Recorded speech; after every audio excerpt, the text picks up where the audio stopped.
e bato, vocês podem observar aqui que o texto, vamos lá, Daniel, pode colocar o versículo lá. O texto, ele está mostrando aqui que isso aí é um chamado de Jesus. Eis que eu estou à porta e bato. Aqui, Jesus, irmãos, olha isso aqui. Jesus está chamando uma igreja para assumir, volta lá agora. Jesus está chamando a igreja para assumir a sua verdadeira fé. Vamos lá para os pontos.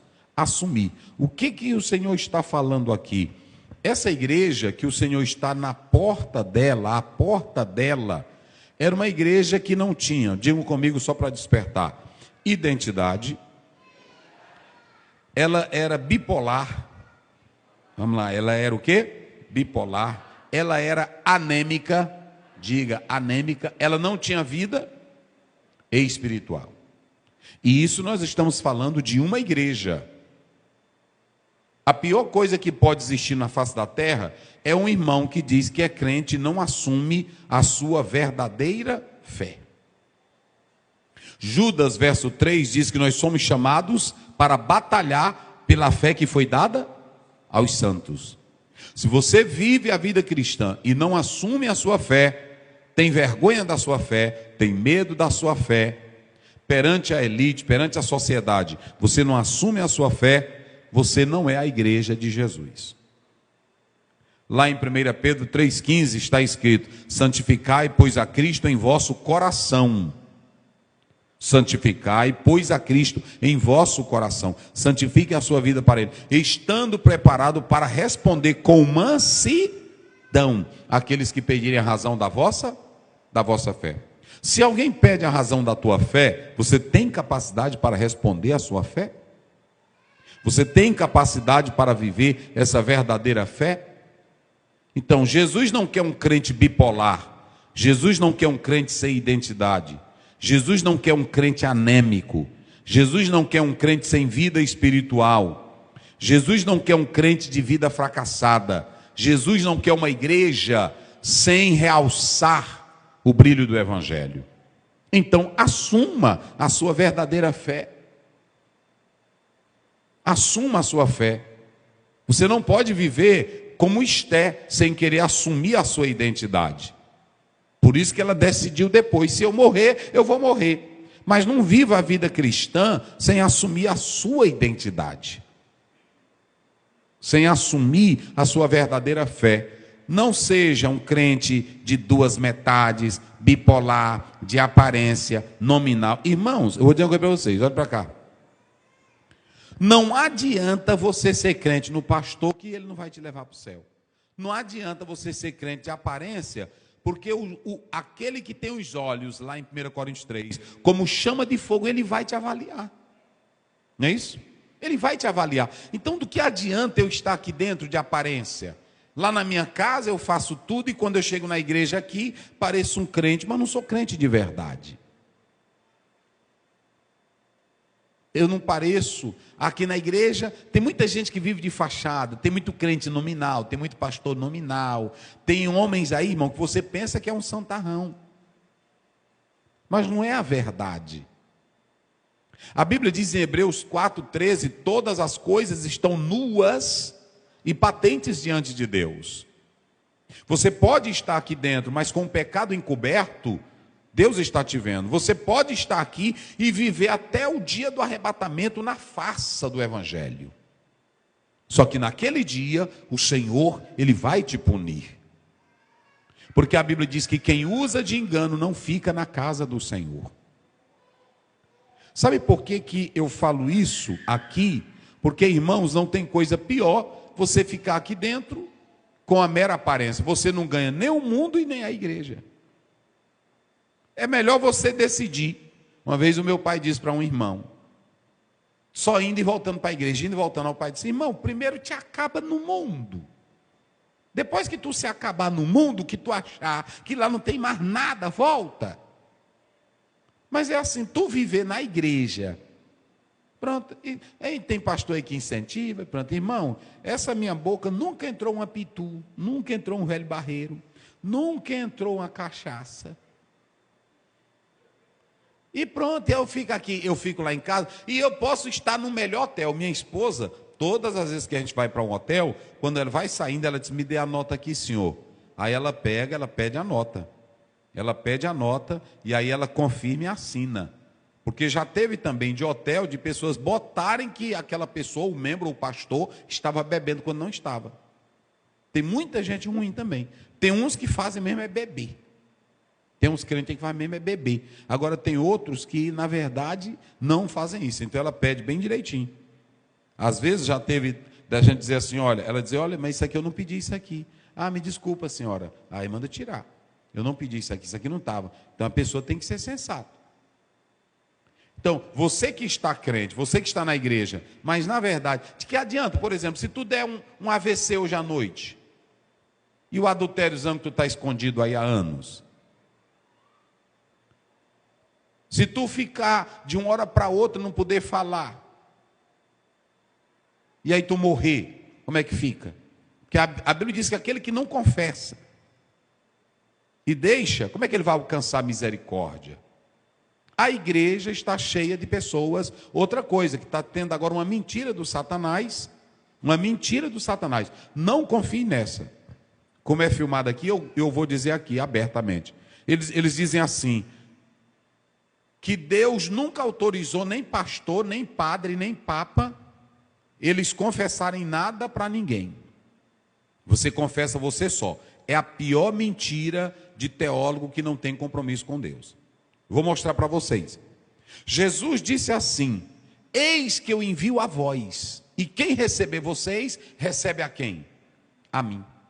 Quando um membro confessa um pecado, escute essa, ele não está confessando o pecado para mim. Mas você que é membro do corpo de Cristo, você não pode pecar e se isolar dizendo que agora você tem pecado perdoado, só você. Mentira, porque você é membro do corpo. E quem é o corpo? E a Bíblia diz que quando o membro peca, atinge o quê? Todo o corpo. Paulo diz em 1 Coríntios 5, ele diz, 1 Coríntios 6, ele diz, aquele que peca, me parece que é o 5, mas vamos lá, eu vou citar aqui, aquele que peca deve ser repreendido na presença de quem? De todos. Nunca invente essa, de você pecar, e aí lá dentro, depois que você adultera traindo a esposa, aí os dois se ajoelham.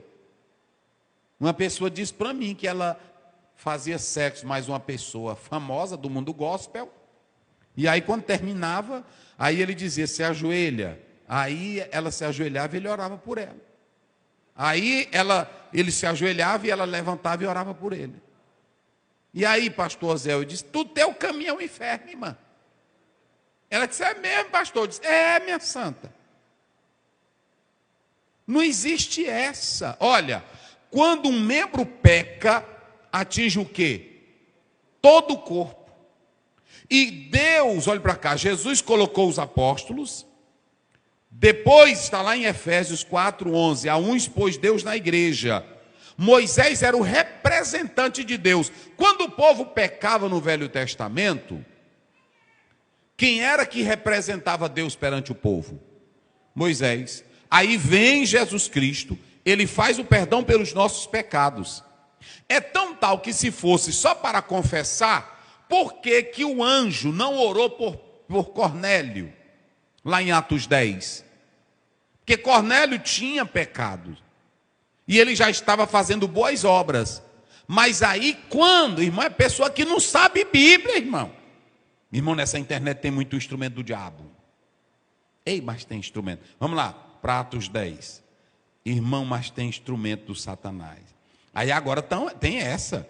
Eu escrevi aí na lição, aí um bocado, não, ninguém pode confessar. Vai confessar para quem, irmão? Inclusive a Bíblia diz, se ele errar, leva, está lá em Mateus 18, leva perante a igreja.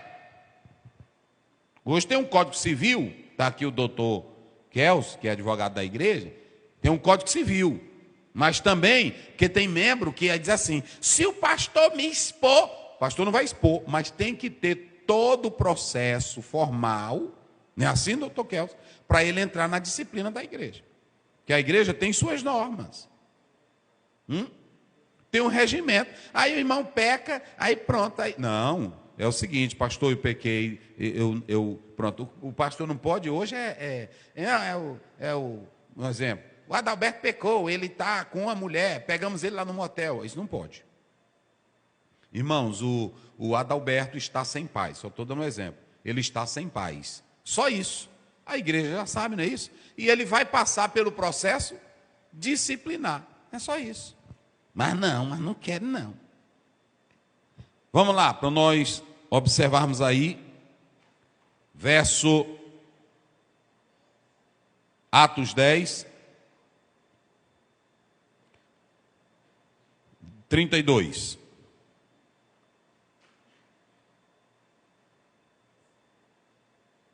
Vamos lá.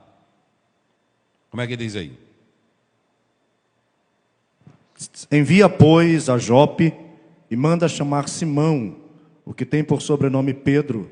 Este está em casa de Simão, curtidor, junto do mar, e ele vindo te falará. Está vendo?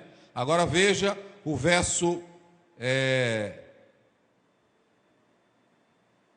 Aí foi qual o verso que você leu aí? 32. Pronto, 32, não é isso? Uhum.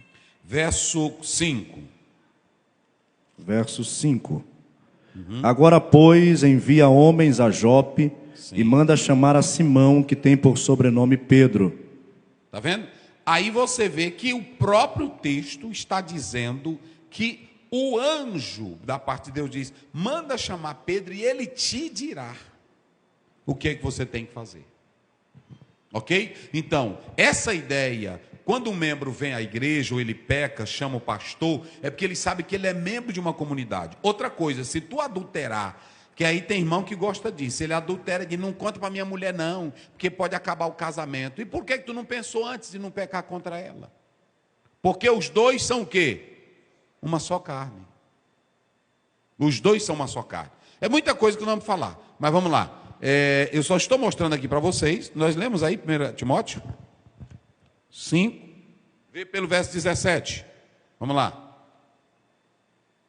1 Timóteo 5:17. Os presbíteros que governam bem sejam... É o 20, coloca aí o 20, olha aí. Aos que pecarem... Aos que fizerem o quê? Pecarem. Vamos. Repreende-os na presença de todos, para que também os outros tenham temor. Pronto. Na presença de todos. Isso é bíblico. Isso é bíblico. Então, se o homem não tivesse poder nenhum, por que que o anjo não orou por Cornélio? Cornélio, as tuas orações foram ouvidas. Cornélio, você já é santo. Você já confessou os pecados diante de mim. Pronto. Acabou-se a conversa. Mas não, manda chamar Pedro e ele. Deus não quebra princípio, meus irmãos. Deus colocou homens para representá-lo aqui na terra. Essa ideia tua de que tu ora e tu fala o que tu quiser, ela é totalmente antibíblica.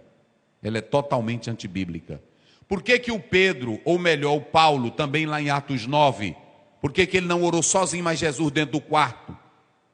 Deus disse assim, olha, o Ananias vai orar por ti, tu vai confessar o pecado e ele vai estender as mãos sobre ti. Está na Bíblia, gente. Mas tem um bocado aí que, na verdade, quer fazer isso. Davi pecou e ele poderia ter pedido perdão sozinho. Mas Deus usou o profeta Natã e ele foi lá, está lá em 2 Samuel 12, repreendeu a ele. E ele teve que confessar. Então não existe essa. Você não vá por esse caminho não, que é totalmente antibíblico. Pastor, quem é que não sabe que pastor não perdoa pecado? Está lá em Mateus 9,6. Só quem perdoa pecado é quem? É Jesus. Mas o membro tem uma responsabilidade com o corpo. E nesse corpo Deus colocou uma liderança. Efésios 4, 11 e 12. 1 Coríntios 12, 28. A um expôs Deus na igreja. Ou seja, os representantes de Jesus na terra, é essa liderança que Deus escolheu. Tu não vive do jeito que tu quer, não. Aí está